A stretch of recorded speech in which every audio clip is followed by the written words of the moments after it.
So the U.S. Surgeon General is a man named Jerome Adams. He happens to be black. And he has been giving these pressers and answering questions about what Americans should do. Well, in the middle of one of these pressers, he was asked specifically about the African-American communities, about Latino communities. Now, there have been tons of articles recently, like lots of them, about the disparate health impacts of COVID-19.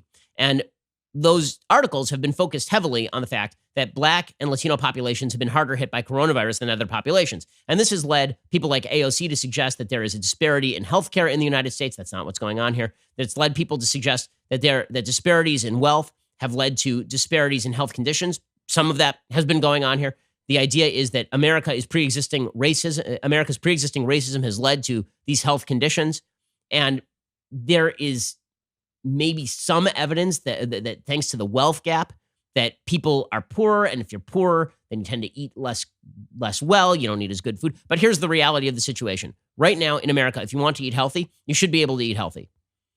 Okay, people do have welfare. People do have food stamps. People do have access generally to a grocery store, even if, yes, you have to take a bus over to the grocery store that is not located in your 4-block radius. Okay, in any case, Jerome Adams gets up and he's talking about some of the contributing factors to lack of health in some minority communities. He says, we need to eat healthier. We need to exercise. We need to stop. If you're taking drugs, you need to stop taking drugs. If you're doing alcohol, you need to stop drinking alcohol. You need to do all these things. And he's not specifically directing that at Black and Latino people, but this is taken as though he is a racist for Jerome Adams, that he is a racist. He has internalized racism for suggesting that there are differential health outcomes between Black and Latino people in the United States and white people in the United States, which, again, is, I thought, what the message was for the past several weeks. The message for the past several weeks was the New York Times headline, right? Asteroids hit Earth tomorrow. Women and minorities hit hardest. Right? That's been the headline from the New York Times for a while, which is COVID-19 affecting everyone. Women and minorities hit hardest. Although in this case, it would be men and minorities hit hardest. In any case, here is Jerome Adams. Here's what he said. And then the reaction was just outsized and ridiculous. Avoid alcohol, tobacco, and drugs. And call your friends and family. Check in on your mother. She wants to hear from you right now. And speaking of mothers, we need you to do this, if not for yourself, then for your abuela. Do it for your granddaddy. Do it for your big mama. Do it for your pop-pop.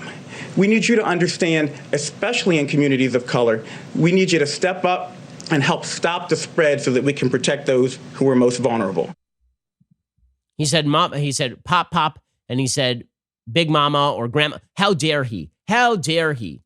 So he's suggesting that maybe if everybody exercised personal responsibility, including in the Black community, and then he uses some language that he has heard in his own upbringing, right? He said this. He said, I used to call my grandpa pop, like, and people were like, oh, he's a racist. So Yamisha Alcindor, who can always be trusted for a hot take, she says that Adams was being racist when he said all of this stuff, that he's being a racist for pointing out health disparities. Again, you can't have it both ways. Either you want tremendous focus on the health disparities, which would include looking at things like personal behavior inside communities and how that is actually contributing to health disparities. Like if you eat a lot of fast food, right? People in minority communities are eating much more fast food than people who are not in minority communities. For example, well, it depends on the minority community. Minority communities in like Los Angeles, for example, right? In the American South, lots of people eat fast food like all the time.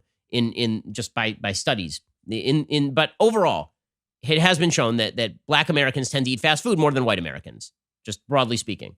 Okay, does that contribute to obesity, which contributes to health effects, which actually have a problem for COVID-19? Yes. Is it bad for Adams to mention this?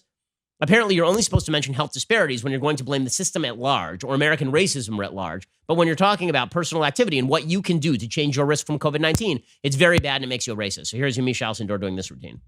You said that African Americans and Latinos should avoid alcohol, drugs, and tobacco. You also said do it for your abuela, do it for Big Mama and Pop. There are some people there are some people online that are already offended by that language and the idea that you're saying behaviors might be leading to these high death rates. Could you talk about whether or not could you, I guess, have a response for people who might be offended by the language that you used? Okay, again, if you are super offended, I just want to know, are we supposed to discuss the racial disparity or are we not supposed to discuss the racial disparity? And if we do discuss the racial disparity, is your chief complaint going to be that this Black Surgeon General is a racist for using language with regard to Latino grandmothers and grandfathers and aunts and uncles and like, really that's where you're going to go?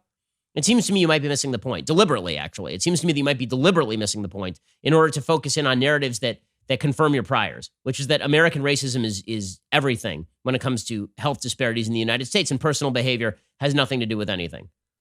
Now, let me just say this. White, black, or green, if you would like to live through COVID-19, here are a few things that you can do. You can exercise. You can eat better. You cannot drink alcohol. You cannot do drugs. And if you are among a group of people who are doing that more often, particularly young people, don't do it. Okay, how about that? And if he's asked about health disparities and he answers about health disparities and he uses statistics to back it up, again, if you're focused in on the racism narrative at this point in time, I think that you're completely missing the boat. It's so funny. For 5 seconds, it was the virus unites us all. And then it went to the virus is terrible for Black and Hispanic people. And if you mention that there might be differentials in behavior, statistically speaking, with regard to some behaviors, then that's very, very bad. Or if you use language specifically to appeal to Black and Hispanic people for issues that affect everybody because you're talking to Black and Hispanic people, that's also very bad. What a stupid world we live in. I hope you enjoyed that clip from The Ben Shapiro Show. If you did, go ahead and hit the subscribe button so you stay up to date on all of our future content.